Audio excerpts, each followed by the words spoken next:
رسول اکرم صلی اللہ علیہ وسلم مقدس ترین بھی ہیں، محبوب ترین بھی ہیں، مطاع ترین بھی ہیں۔ آپ کی اطاعت بھی کرنی ہے، آپ کی تعلیمات کو اپنانا ہے۔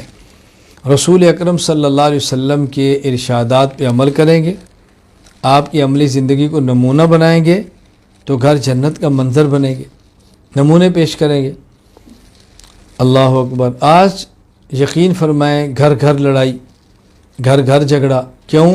حضور اکرم صلی اللہ علیہ وسلم کی تعلیمات کو نظر انداز کیا جا رہا ہے۔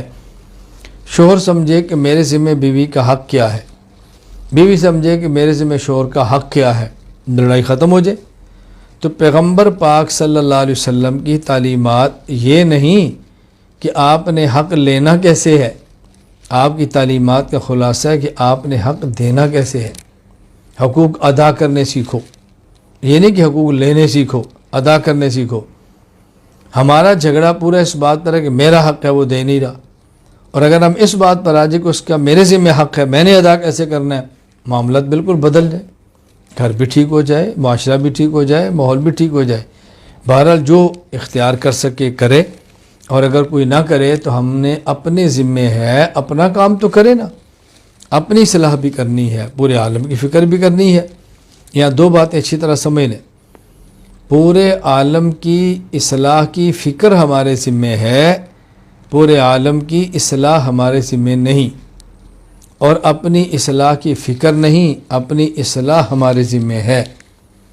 اگر قیامت کے دن کوئی دنیا میں شخص ٹھیک نہ ہوا، اللہ یہ نہیں پوچھیں گے تم نے ٹھیک کیوں نہیں کیا، یہ پوچھیں گے تم نے اس کو ٹھیک کرنے کی فکر کیوں نہیں کی اور محنت کیوں نہیں کی۔ اور اگر ہم خود ٹھیک نہ ہوئے تو اللہ تعالیٰ یہ نہیں پوچھیں گے تم نے اپنے ٹھیک ہونے کی فکر کیوں نہیں کی، وہاں ہوگا کہ تم ٹھیک کیوں نہیں ہوئے۔ تو اپنی تو اصلاح فرض ہے، اور باقی امت کی اصلاح کی فکر ضروری ہے۔ فکر ضرور کریں، کوشش بھی کریں، اور اپنی فکر نہیں کرنی، کوشش نہیں، اپنی اصلاح کرنی ہے۔ اللہ تعالیٰ ہم سب کو اصلاح کی توفیق عطا فرمائے، اپنا نام لینے کی توفیق عطا فرمائے، ذکر کی اللہ تعالیٰ توفیق عطا فرمائے، عبادت کی توفیق عطا فرمائے۔ اللہ تعالیٰ سنت ہمیں محبوب بنا دے، اوڑھنا بچھانا اللہ ہماری سنت فرما دے، اتباع سنت کی اللہ توفیق عطا فرمائے۔ اپنے لیے سب کے لیے دعاؤں کا اہتمام کرو۔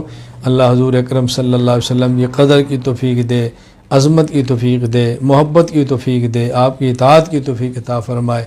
وآخر دعوانا الحمد للہ رب العالمین۔